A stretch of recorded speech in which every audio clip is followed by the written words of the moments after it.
زندگی یہ نہیں ہے کسی کے لیے، زندگی ہے نبی کی، نبی کے لیے۔ نحمده ونصلي ونسلم على رسوله الكريم، أما بعد فقد قال الله تعالى في القرآن المجيد والفرقان الحميد: فحملته فانتبذت به مكانا قصيا۔ صدق الله العظيم وصدق رسوله النبي الأمين الكريم، ونحن على ذلك لمن الشاهدين والشاكرين والحمد لله رب العالمين۔ آئیے دل لگا کر انتہائی عقیدت و احترام کے ساتھ اپنی اور ساری کائنات کے مرکز عقیدت حضور رحمت عالم جان عالم فخر بنی آدم سید الانبیاء والمرسلین ارواحنا فداہ جناب محمد الرسول اللہ صلی اللہ تعالی علیہ وسلم کے مقدس بارگاہ میں درود پاک کا ہدیہ محبت پیش فرما لیں۔ اللہم صلی علی سیدنا شفیعنا حبیبنا مولانا محمد وبارک وسلم صلاۃ و سلام علیک یا رسول اللہ صلی اللہ تعالی علیہ وسلم۔ اللہ تبارک و تعالی کی توفیق سے اس کے فضل و کرم سے آج ہم اس کی بارگاہ میں حاضر ہیں۔ دعا گو ہوں کہ اللہ عز و جل ہم سب کی حاضری قبول فرمائے، ہم سب کو نماز جمعہ کی برکتوں سے مالا مال فرمائے۔ پچھلے جمعۃ المبارکہ کو میں نے اللہ کے عظیم الشان پیغمبر اولو العزم پیغمبر سیدنا عیسیٰ روح اللہ کلمۃ اللہ علیہ السلام کے حوالے سے چند ابتدائی باتیں عرض کیں، اور اسی ضمن میں آپ کی والدہ محترمہ سیدہ عفیفہ طیبہ طاہرہ مریم بنت عمران سلام اللہ علیہا کا ذکر جمیل بھی ہوا، اور میں نے یہ عرض کیا کہ اللہ کے اذن سے، اللہ کے حکم سے سید الملائکہ سیدنا جبرائیل علیہ السلام کئی بار آپ کے بارگاہ میں حاضر ہوئے۔ ایک بار تو آپ کو بشارت دینے کی غرض سے تشریف لائے اور یہ فرمایا کہ اللہ نے آپ کو چن لیا ہے، منتخب فرما لیا ہے، اور پھر ایک بار آپ کو بیٹے کی بشارت دینے کے لیے تشریف لائے اور یہ فرمایا کہ میں تمہارے پاس اس لیے آیا ہوں تاکہ اللہ کے اذن سے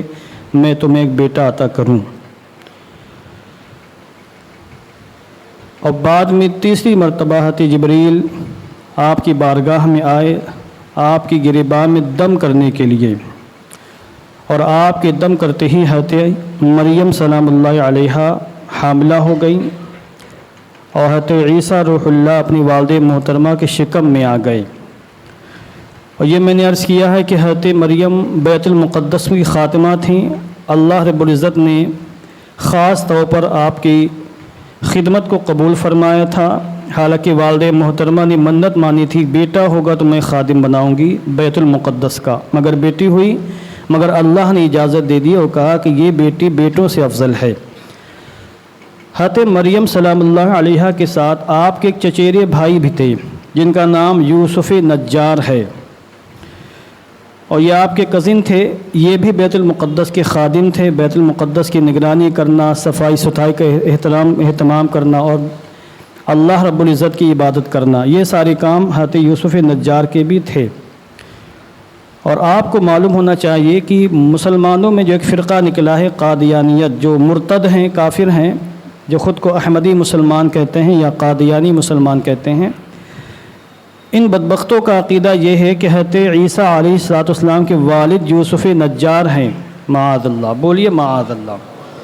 جو قرآن مقدس کے بیان کردہ عقیدے کے خلاف ہے۔ عیسائیوں میں ایک گروہ ہے وہ بھی یہی عقیدہ رکھتا ہے کہ حضرت عیسیٰ کے جو والد ہیں یوسف نجار ہیں، بلکہ مرزا غلام احمد قادیانی نے تو اپنی کتابوں میں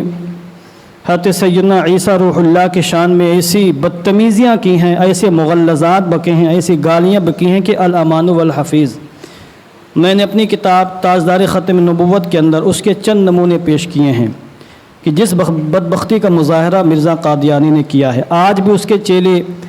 چموٹے اس کو ماننے والے یہی عقیدہ رکھتے ہیں کہ یوسف نجار معاذ اللہ حضرت مریم سے انہوں نے وطی کی اور اس سے حضرت عیسیٰ پیدا ہوئے، لا حول ولا قوت الا باللہ۔ بہرحال سب سے پہلے بیت المقدس کے اندر حضرت مریم کے حاملہ ہونے کا جو علم ہوا یوسف نجار کو ہوا۔ اب یہ ڈر گئے، خوفزدہ ہو گئے کہ یہ ہماری بہن ہے، چچا زاد ہے، اور اس کی پاک دامنی کا چرچا پوری قوم میں ہے، سب لوگ اس پر فخر کرتے ہیں، ناز کرتے ہیں، اور یہ کبھی یہاں سے نکلتے نہیں، ہمیشہ اللہ اللہ اللہ کا ذکر کرتی، عبادات میں مصروف رہتی۔ یہ کیسے معاملہ ہو گیا؟ وہ ٹینشن میں آ گئے اور وہ شب و روز پریشانی میں مبتلا ہو گئے۔ جب برداشت نہ کر سکے تو حضرت مریم کے پاس آئے اور کہا کہ میں ایک بات عرض کرنا چاہتا ہوں، اور کئی دنوں سے میں پریشان حال ہوں، جب تک میں آپ سے بات نہیں کروں گا تب تک مجھے سکون نہیں حاصل ہوگا۔ حضرت مریم نے کہا کہ خیر کی بات کریے، کوئی اچھی بات ہو تو کہیے۔ یوسف نجار نے کہا کہ 3 سوال مجھے آپ سے کرنے ہیں۔ آپ مجھے یہ بتائیے کہ کیا بغیر بیج کے کبھی کھیتی اگ سکتی ہے؟ اور بغیر بارش کے کیا یہ درخت زمین سے اگ سکتے ہیں؟ اور کیا بغیر باپ کے بیٹا پیدا ہو سکتا ہے؟ یہ 3 سوالات کے جوابات دے دیجئے۔ حضرت مریم نے کہا ہاں بالکل ممکن ہے، کوئی تعجب کی بات نہیں۔ اللہ رب العزت کی قدرت اگر چاہ لے تو سب کچھ ہو سکتا ہے۔ اللہ رب العزت جس کے پاس قدرت کاملہ موجود ہے، وہ چاہے تو بغیر بیجوں کے کھیتی پیدا ہو سکتی ہیں، کھیتیاں اگ سکتی ہیں، اور جب اس نے پہلی بار کھیتیاں پیدا فرمائیں تو بغیر بیجوں کے پیدا فرمائی۔ وہ چاہے تو بغیر بارش کے درخت اگ سکتے ہیں، زمین پر پہلے درخت جو اگے وہ بغیر بارش کے اگے۔ وہ چاہے تو بغیر ماں باپ کے بچے کو پیدا کر سکتا ہے، جیسا کہ حضرت آدم حضرت حوا بغیر ماں باپ کے پیدا ہوئے۔ اس دنیا میں اللہ نے ان کو وجود بخشا۔ اتنا سننا تھا تو یوسف نجار کا دل بالکل مطمئن ہو گیا، اور ان کے اندر جو طرح طرح کے وسوسے پیدا ہو رہے تھے سارے وسوسے اللہ رب العزت نے زائل فرما دیے۔ بہرحال حمل کی مدت جب آگے بڑھی اور حضرت عیسیٰ علیہ السلام کی ولادت کا زمانہ بالکل قریب آیا، تو ظاہر بات میں نے پچھلے ہفتے عرض کیا کہ بڑی خطرناک گھڑی ہوتی ہے، بڑا مشکل ترین لمحہ ہوتا ہے۔ حضرت مریم کے بارے میں قرآن مقدس کے اندر سورہ مریم میں آیا ہے فحاملته فانتبذت به مكانا قصيا فأجاءها المخاض إلى جذع النخلة قالت يا ليتني مت قبل هذا وكنت نسيا منسيا۔ بتقاضا بشری انہوں نے کہا کہ اے کاش میں اس دن کو دیکھنے سے پہلے مر گئی ہوتی اور بھولی بسری ہو گئی ہوتی، لوگ مجھے بھول جاتے، فراموش کر دیتے، یہ دن نہ دیکھنا پڑتا۔ یہ بتقاضا بشری آپ نے کہا، تو کس طرح کے وسوسے کی قوم کو کیا جواب دینا ہے، خاندان والوں کو کیسے جواب دیں گے، کس کو مطمئن کریں گے، لوگ انگلیاں اٹھائیں گے، اور کس کو خاموش کیا جائے گا، کس کو جواب دیا جائے گا۔ یہ طرح کے وسوسے آپ کے دماغ میں آ رہے تھے۔ بہرحال آپ بیت المقدس سے باہر نکل گئیں، اور بیت المقدس کے اطراف میں بیت اللحم نامی ایک علاقہ تھا جو حضرت عیسیٰ کی ولادت گاہ ہے، مولد ہے، حضرت عیسیٰ وہیں پیدا ہوئے۔ آپ بیت اللحم تشریف لے گئی، وہاں ایک سوکھی نہر تھی جو کسی زمانے میں بہتی تھی، وہ خشک ہو چکی تھی، کھجور کے سوکھے درخت تھے، ایک درخت کے نیچے آپ ٹیک لگا کر بیٹھ جاتی، انتہائی شدید رنج و غم کے عالم میں ہیں۔ تبھی اللہ نے کرم فرمایا، 4تھی مرتبہ جبریل امین آپ کی بارگاہ میں حاضر ہوئے۔ سورہ مریم میں مکمل تفصیل موجود ہے۔ فناداها من تحتها الا تحزني قد جعل ربك تحتك سريا وهزي اليك بجذع النخلة تساقط عليك رطبا جنيا فكلي واشربي وقري عينا فإما ترجن من البشر أحدا فقولي إني نذرت للرحمن صوما فلن أكلم اليوم إنسيا۔ یہ پوری آیت کریمہ میں نے پڑھ کے سنائی، پورا واقعہ یہاں موجود ہے۔ جبریل امین نے اسے کہا کہ آپ گھبرائیں نہیں، اللہ نے اپنے فضل و کرم سے آپ کے نیچے نشیب میں ایک نہر جاری فرما دی۔ روایتوں میں آیا کہ جبریل امین نے وہاں ٹھوکر ماری اور آپ کی ٹھوکر کی برکت سے وہاں نہر جاری ہو گئی، اور وہ بالکل کھجور کے درخت سوکھ چکے تھے۔ جبریل امین نے کہا کہ آپ گھبرائیں نہیں، اللہ اپنے فضل و کرم سے ان سوکھے ہوئے کھجوروں کو تر و تازہ فرما دے گا، اور ان سے بہترین قسم کی کھجوریں گریں گی، آپ اس کو ہلائیے۔ انہوں نے ہلایا تو بہترین قسم کی کھجوریں وہاں گرنے لگی۔ اور جبریل امین نے کہا کہ جب آپ ان کی پیدائش ہو جائے تو آپ ان کو قوم میں لے کے جائیے گا، قوم آپ سے جب گفتگو کرے گی تو آپ بات مت کریے گا، صوم سکوت رکھ لیجیے گا، خاموشی کا روزہ، اور یہ کہہ دینا قوم سے اشارے سے کہ میں آج روزے سے میں کسی سے بات نہیں کر سکوں گی۔ اور یہ اس لیے جبریل امین نے کہا تاکہ حضرت عیسیٰ کا معجزہ ظاہر ہو جائے اور حضرت عیسیٰ کا کلام کرنا ظاہر ہو جائے اور ان کی قوم کے لوگ مطمئن ہو جائیں کہ میری قوم کی یہ بیٹی بالکل پاک دامن ہے اور ہر قسم کے گناہ سے بالکل مبرہ ہے، منزہ ہے، بری ہے۔ حضرت عیسیٰ علیہ السلام کی ولادت ہو جاتی، ولادت ہونے کے فوراً بعد مریم پاک ہو جاتی، جیسا کہ میں نے اس سے پہلے آیت کریمہ پڑھی کہ اللہ رب العزت نے آپ کو پاک و صاف فرمایا، مقدس فرمایا، عالمین کی خواتین میں آپ کا انتخاب فرمایا، آپ گود میں حضرت عیسیٰ علیہ السلام کو لیتی ہیں اور اپنی قوم میں تشریف لاتی ہیں۔ جب آپ اپنے خاندان والوں میں آتی ہیں، قوم میں آتی ہیں، اور قوم کے بزرگوں نے، نوجوانوں نے، خواتین نے سب نے دیکھا کہ مریم کی گود میں ایک بچہ ہے جو اس کے شکم سے پیدا ہوا ہے، تو وہ رونے لگے، رنج و غم میں چیخیں بلند کرنے لگے کہ یہ کیا ہو گیا۔ اور انہوں نے باقاعدہ کہا کہ اے مریم، تیرا باپ تو نیک صالح پرہیزگار تھا، تیری ماں بھی بڑی اچھی تھی، یہ تو نے کیا کیا، یہ عجیب و غریب بچہ کہاں سے تمہاری گود میں آ گیا ہے۔ حضرت مریم نے کہا، قرآن مقدس کے اندر آیا ہے فَأَشَارَتْ إِلَيْهِ قَالُوا كَيْفَ نُكَلِّمُ مَنْ كَانَ فِي الْمَهْدِ صَبِيًّا، یہ بھی سورہ مریم کے اندر موجود ہے۔ حضرت مریم سے جب گفتگو ہوئی تو انہوں نے اشارہ کیا کہ جو کچھ بات کرنی اس بیٹے سے کر لو، میں بات کر نہیں سکتی، میں روزے سے ہوں، صوم سکوت میں نے رکھا ہے۔ اور ان کی شریعت میں صوم سکوت تھا، خاموشی کا روزہ۔ ہماری شریعت میں خاموشی کا روزہ نہیں ہے، کوئی چاہے کہ میں روزہ رکھ لوں، دن بھر کسی سے بات نہ کروں تو اس کی اجازت نہیں ہے، یہ منسوخ ہو چکا ہے۔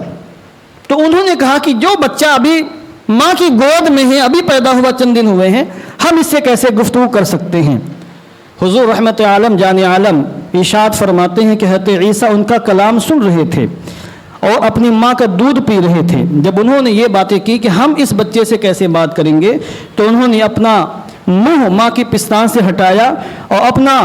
بایاں ہاتھ اس طور پر کیا کہ اپنے سر کا سہارا، اپنے سر کو بائیں ہاتھ پہ رکھا اور داہنے ہاتھ سے اشارہ کرتے ہوئے یہ فرمایا، قرآن مقدس کے اندر وہ الفاظ موجود ہیں،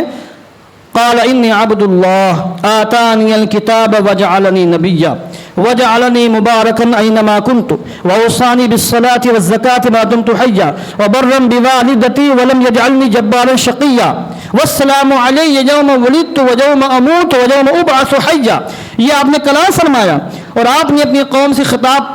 فرماتے ہوئے یہ ارشاد فرمایا، اے میری قوم، میں اللہ کا بندہ ہوں۔ یہ آپ نے اس لیے فرمایا تاکہ آپ کو علم تھا کہ یہ قوم آگے چل کے خدا کا بیٹا کہنے والی ہے، تو آپ نے جب نبوت کا اعلان فرمایا بچپن ہی میں، تو آپ نے یہ فرمایا کہ میں اللہ کا عبد ہوں، اللہ کا بندہ ہوں، اس سے مجھے کتاب عطا فرمائی ہے اور جہاں کہیں بھی رہوں اللہ نے مجھے مبارک فرمایا، برکت والا بنایا ہے، اور مجھے اللہ نے نماز ادا کرنے کا، زکوٰۃ ادا کرنے کا حکم ارشاد فرمایا ہے، اور مجھے یہ حکم دیا کہ میں اپنی والدہ کے ساتھ اچھا سلوک کروں، مجھ پر سلام کی جس وقت میں پیدا ہوا اور جس وقت میں مبعوث کیا جاؤں گا، جس وقت مجھے وفات ہوگی اور جس وقت میں مبعوث کیا جاؤں گا اس وقت مجھ پر سلامتی نازل ہو۔ یہ کلام آپ نے فرمایا۔ اس کے بعد پھر آپ اپنی ماں کی گود میں لیٹ گئے اور آرام فرمانے لگے۔ اس کے بعد پھر آپ نے گفتگو نہیں فرمائی۔ پھر جس زمانے میں بچے بولتے ہیں، گفتگو کرتے ہیں، جو زمانہ گفتگو کرنے کا ہوتا ہے، پھر اسی زمانے میں آپ نے گفتگو فرمائی۔ بچپن میں یہ ایک مرتبہ سے آپ نے کلام فرمایا جس کا ذکر قرآن مقدس کے اندر سورہ مریم کے اندر موجود ہے۔ بہرحال زمانہ گزرتا گیا، جب آپ نے کلام فرمایا تو آپ کی قوم مطمئن ہو گئی اور بالکل خاموش ہو گئی، چونکہ اب یہ عظیم الشان معجزہ تھا، اس معجزے کے خلاف وہ کچھ بول نہیں سکتے تھے۔ ان کا دل مطمئن ہو گیا کہ ہاں واقعی یہ جو ہے اللہ کی قدرت سے کلمہ کن سے پیدا ہوئے ہیں، یہ روح اللہ کلمۃ اللہ ہے، اور حضرت مریم ان کی جو والدہ محترمہ پاک دامن ہیں۔ زمانہ گزرتا گیا، حضرت عیسیٰ علیہ السلام بڑے ہوئے